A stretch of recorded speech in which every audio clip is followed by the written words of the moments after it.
There were high-level DNC emails that detailed evidence of Hillary's, quote, psycho-emotional problems, uncontrolled fits of anger, aggression, and cheerfulness. So yesterday during the White House press briefing, Caroline Leavitt dragged the now back in the good graces of Donald Trump, Tulsi Gabbard. Remember, she said Iran wasn't pursuing a nuclear program.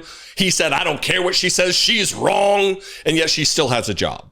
She got something so wrong, so easy, so wrong, being the director of national intelligence, that it's grounds for dismissal, removal from the position. But she was right. So she gets to stick around. It was Donald Trump that was wrong, and nobody's firing Donald Trump. Well, she was dragged out, the person who got something so easy, so wrong, to tell us what her opinion is about this other thing, that they're trying to cast aspersions, criminal aspersions against Barack Obama and Hillary Clinton and James Comey and James Clapper and John Brennan and Joe Biden and Susan Rice and a host of other Democrats, obviously, who set Donald Trump up long before he was even in politics, apparently. You really have to strain your brain to bend it and twist it to make it make sense. So a bunch of good questions, uncharacteristically good questions, were asked of the press corps in the White House press briefing. And I want to get to some of these. These are going to be in order chronologically. This first one came around about the 14-minute mark or so. If you want to go to the White House YouTube channel and follow along, I'll play the clips for you, obviously. Tulsi Gabbard it really did start with them just trashing the integrity, the personal reputation of Hillary Clinton.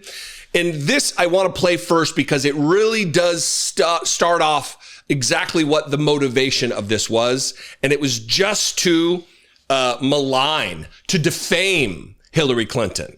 Here is Tulsi Gabbard saying, Hillary Clinton, we've got all these documents from the intelligence community that apparently is not a problem. You know, this is something that just struck me. It's funny that Donald Trump is complaining that the intelligence community had anything written down about his campaign at all, calling it spying on him. Yet that same intelligence community apparently wrote all kinds of notes about how Hillary Clinton was doped up all the time. There were high-level DNC emails that detailed evidence of Hillary's, quote, psycho-emotional problems, uncontrolled fits of anger, aggression, and cheerfulness, and that then Secretary Clinton was allegedly on a daily regimen of heavy tranquilizers. Then CIA Director Brennan and the intelligence community mischaracterized intelligence and relied on dubious substandard sources to create a contrived false narrative that Putin developed a, quote-unquote, clear preference for Trump. Heavy tranquilizers that was preceded by allegedly. They're really using careful language here. They're not trying to just speak off the cuff. You notice she's staring straight down at her notes and reading the precise language that's been written for her. They're asserting that Hillary Clinton's on a heavy dose of tranquilizers. Yeah, I got my ludes, bro, like it's the 70s or something. This is where it started. This is how it began. Some of the good questions, though. The expected questions. It's a bummer that we're in a situation, we're in a timeline in our history where these obvious questions to ask are a little surprising that they actually got asked. This first one, this is about the 24-minute mark.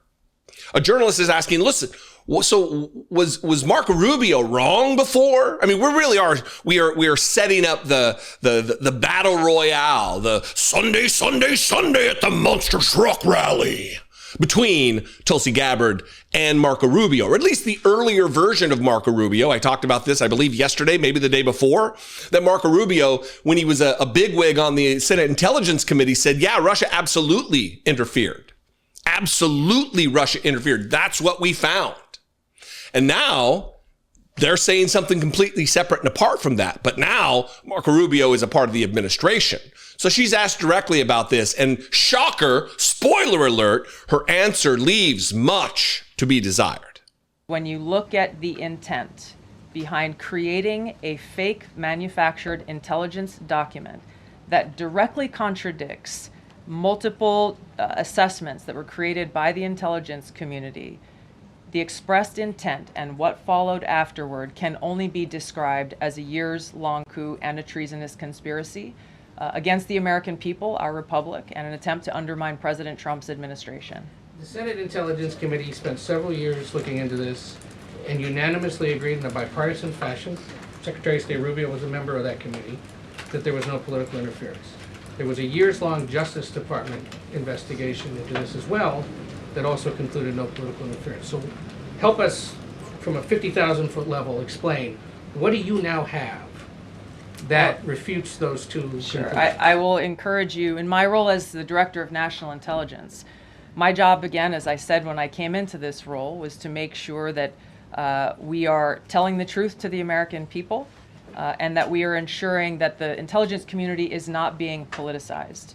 So I'm not asking you to take my word for it. I'm asking you in the media to conduct honest journalism and the American people to see for yourself in the documents that we've released now, close to 200 pages, that point in multiple references, multiple examples, to include comments that have been made by senior intelligence professionals who are some still working within these agencies today that confirm the conclusions that we have drawn, that President Obama directed an intelligence community assessment to be created to further this contrived false narrative that ultimately led to a years-long coup to try to undermine President Trump's presidency. Didn't answer the question, instead said, my role here is to blah, blah, blah, blah, blah.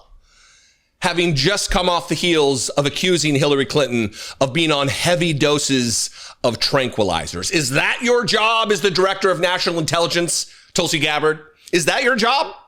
Because you made it your job just a few minutes before. You just said, my job is this and this high, lofty position that I have that's filled, it's just imbued with integrity. Come on.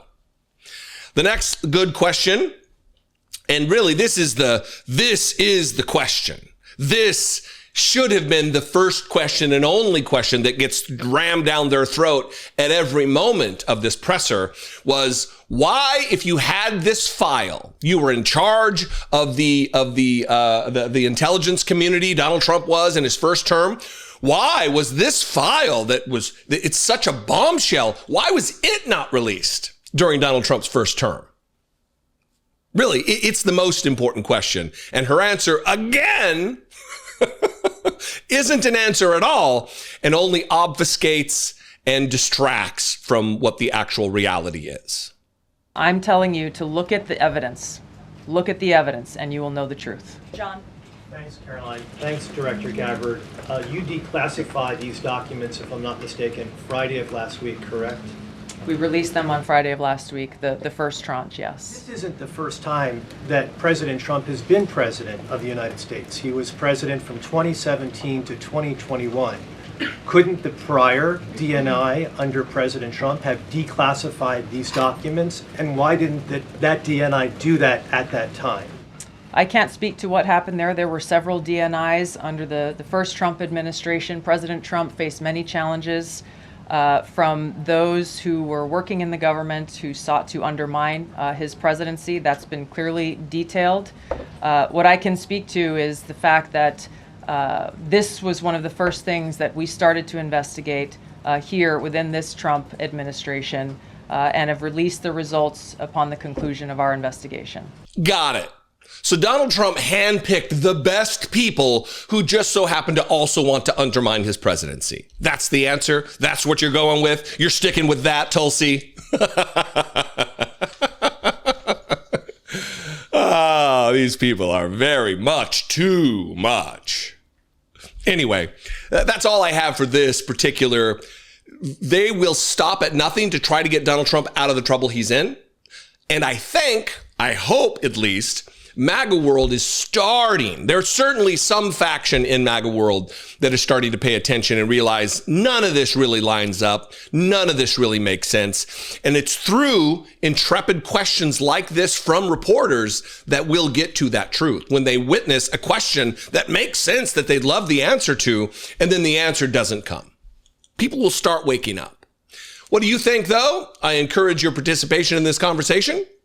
You can call the voicemail line, 714-576-4054. You can email me, daily@dollemore.com. You can also just comment below. That'll help.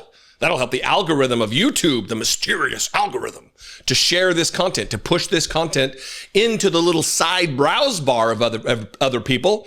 And then my masterful thumbnails that are made by the talented and spectacularly loyal Chris producer, then it'll be on us to get them to watch. But you can help by commenting below, liking this video, sharing this video, making sure you're subscribed. And if you really like what we do, you can click the join button below, and for $2 a month, become a channel member right here on YouTube or patreon.com/IDoubtIt podcast. Anyway, I love and appreciate you very much. I'll see you next time. Until then, be genuine and take care of one another.